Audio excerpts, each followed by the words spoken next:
Ito pong si Shirov, parang si Mikhail Tal to, hindi mapalagay ng hindi magiging agresibo ang posisyon. Samantalang si Magnus, baliwala sa kanya. Sinabayan niya ang pagiging agresibo ni Shirov.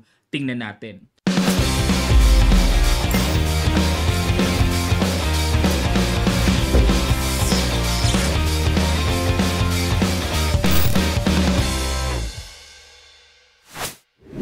Hello po sa inyong lahat mga kamatsas. Habang nag-iintay tayo ng malakas na paparating na tournament, yung Super Bet Romania, nakasali si Wesley So. I-analyze muna natin itong bakbakan nila, the Fire on Board Alexei Shirov and world number 1 Magnus Carlsen itong nakaraang chess.com online titled Tuesday.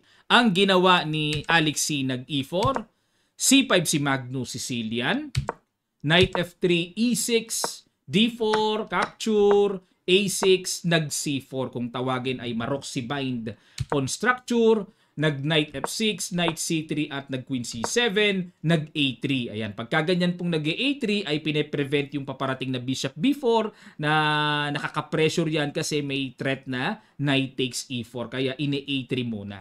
Nag-Knight C6 develop, Bishop E3, B6. Ang gusto ni Magnus, unahin ang queen side. Magbi-Bishop B7 pero merong kagad mapanganib na pagbabadya. Rook C1 kagad at napilitan si Magnus na capturein. Bakit po? Kasi kung magbi-Bishop B7 dito, tipong may mga Knight D5 na paparating. Di ba? Yan ang isa sa mga typical dito pagka yung Torre ay ready na sa C-file. Yung pag kinapture yan, capture, ayan, may pressure sa Knight C6, magulo yan mga kamatsas.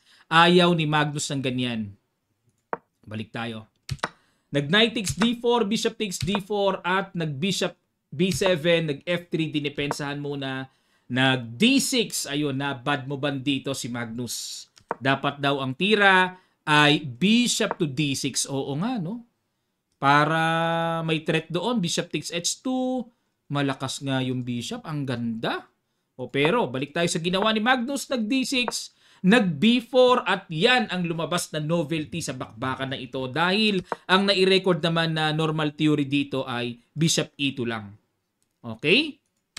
Nag-B4, Bishop E7, Knight A4, tiniret ang pawn sa B6. Nag-Knight D7, depensa. Bishop takes G7. Ayan. Sinadya ni Magnus na ipa-capture yung pawn sa G7 na dito parang tipong wala gaanong tiwala si Shirov sa sacrifice na pawn. Kaya inaccept ni Shirov Nag-H5, G3. Yun lang. Na bad move si Shirov. Bakit kailangan daw mag-G3? Samantalang ang dapat daw itira ay Rook C2. Ayun. Dyan pala muna. Para makadevelop na yung bishop, kasi ang purpose kasi ng Rook C2, pag alis ng bishop ay depensado yung pawn sa G2. Pero yung di naman po ang purpose dito ni Shirov Kaya siya nag-G3 para makaalis na yung bishop at hindi makapture. Yun nga lang, may H4.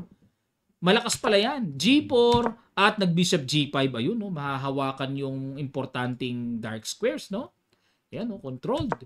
Rook C2 ilag sa threat at nag-Bishop C6. Tineret ang knight. Atras, at nag-Knight E5, nag-Knight D5. Ito na ang iniintay ko kay Alexei Shirov. Yun nga lang po, hilaw. Bad move ang tira pala na yan. Dapat daw ang tira ay Bishop E2 lang. Simpleng buhay lang. Tapos simpleng magkakasling lang. Ayan, yun nga lang. Talagang nasa dugo ni Fire on Board ang ganitong estilo, Knight D5. Hindi pinansin Queen B7 lang Nag-F4, capture din. Gulo, grabe. Capture, takes. Ayun, bad move dito sa sequence si Shirov. Dapat daw ang tira ay E takes D5. Yan pala dapat ang pang-capture. Ngayon, sa continuation, mag-Bishop A4, tutuhugin ng pin, tapos Bishop C3, and Bishop F4. Ayun. Then, syempre, kakapturin na yan mamaya pag alis ng Reyna, pag umilag na sa pin. Ayan, at slightly better for black. Lamang si Magnus dito. Pero, C ang pinang-capture ni Shirov, nag-Bishop A4, Bishop takes E5, ayun, nag-Queen E7 para pag alis ng Bishop, may threat sa E4. Pero, ang na-miss dito ni Magnus na mabilis ay capturing na daw. Takes, and Rook C8. Yan ang mas mabilis. Na Queen D3 ang gagawin and saka pa lang mag-Queen E7. Halimbawa, mag-Bishop B2, may Bishop C1. Ayan. Decisive advantage for Black. Okay, grabe laban nila, no? Pero ang ginawa dito ni Magnus sa Queen E7 kagad, Bishop D4. Yan, good move. At nag-Rook D8. Ayan. Dito mga kamatsas, huwag tayong basta-basta mapupukaw na capturein kasi mayroong Rook E2. Talo kagad ang Black. Talo kagad mga kamatsas. Pag kinapture yung Queen, kakapturein yung Queen, check pa. Pag nag-King D7, di simple na lang, King takes Bishop. Lamang ng isang pyesa bigla sa isang iglap. Kaya mag-iingat tayo. Okay? Kaya nag-Rook D8 muna and nag-Bishop takes A6. Aba, gustong-gusto yung tira na yun. Brilliant move. Ang sabi ni Stockfish sa tira ni Shirov at nag-King F8. Ilag muna para kung makapture man yung pawn sa E4, wala nang Rook E2. Ilag na yung King, nag-Queen E2. Yun lang mga kamatsas. Bad move ang ginawa ni Shirov. Okay, dapat daw ang tira ay Bishop D3. Depensahan na lang yung pawn sa E4 at ito po continuation, kakapturein yung pawn sa D5 and Rook C8 check. Tapos mag-Rook D8, capture, bitin man ng Bishop pero may bitin din naman sa Bishop D4. Tapos ano ginawa? Ayun, nag-Queen A1 and Bishop F6. Ayun, pag kinapture, may Queen takes D3. Pero ganun pa man, kitang-kita po evaluation bar dito na pabor. No? Pabor sa puti. Lamang ang puti eh. Kung nakita. Kaso hindi nga nakita yan eh. Balik tayo sa ginawa. Nag-Queen E2 si Shirov and kinapture, capture, and Rook takes D5. Yun lang. Mangyari, quality down, pero ano kapalit? Diba? Questionable. Nag-Bishop takes B6, Rook G6. Ayun, tuhog pa yung dalawang bishop. Naku po. At nag-Bishop E2, tuluyan na pong bumigay ang nerve ni Fire on board.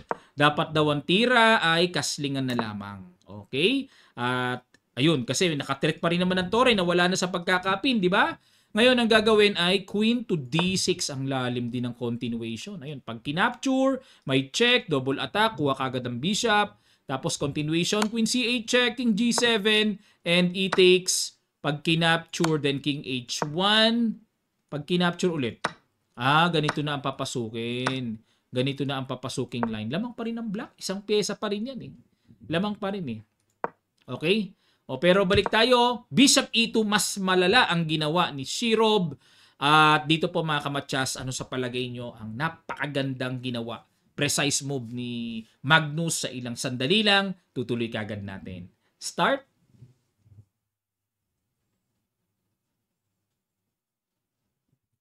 Maraming salamat po sa mga nakakita. Congrats. Rook D2, good move.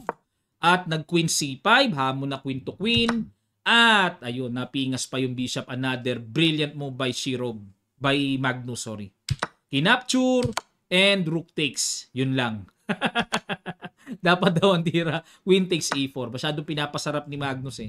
Ayun, threatening matchas and bitin. Continuation, Queen C5 check pero may Bishop E7 naman. Pag nag-Queen F2, ayun, capturein muna. Kasi pag kinapture yun, may kuha pa eh, di ba? So, takes and then Queen takes H1. So, super winning for Black. One piece up yan. Balik tayo. Pero ang ginawa, nag-Rook takes, King takes, Queen takes E4, King F2, and Queen takes H1. Pero, feeling ko, sapat na rin naman yan para, ayun, lamang na eh. So, ang babantayan na lang dito ni Magnus yung two connected pass pawns pero A4 bad move, dapat daw tira ay H3. Okay? Ito nangyari po, check. Isang pyesa yan, ang hirap kalaban yan. Ayan, ang hoping si Shirov na makapangalikot. Ayan, and check, at dito po na pa-resign ang Fire on board. Bakit? Pag pumunta sa H1, Queen F1 matchas. Pag nagpunta dito sa H3, Queen F3, King takes pawn, and Bishop F2 matchas. Nakakabilib na pagsabay ni Magnus sa ganitong klaseng dekalidad na aggressive attacking player na si Shirov. Kaya nga nasa kanya ang titulong The Fire on Board na sumikat ang kanyang libro at isa po sa naging best-selling author itong si Alexei Shirov nung nagawa niya yung libro na yon. Ganda. Ang daming na-inspired to attack like Mikhail Tal. Pero this time, iba na kasi ang panahon ngayon. Magnus Carlsen wala. Mapamakunat, mapaatakador or aggressive, sinasabayan pa rin talaga ni Magnus. Gusto niyang patunayan na sa lahat ng style, kayang i-handle ni Magnus. Matindi talaga. World number 1 talaga, no? Okay po mga kamatsas, sana po natuto kayo sa battle na ito. And don't forget to subscribe to our channel. I am Roderick Nava, Tagalog language, sa ating English YouTube channel. I am Roderick Nava 2. At ganun po sa ating Facebook page Kamatsas. Yan po yung ating mga official social media account. And yung ating TikTok, hanapin nyo po yung I am Roderick Nava. Okay? At para makapag-follow na rin po kayo sa ating TikTok. Maraming salamat. Magkita-kita pa tayo sa mga susunod pang chess updates.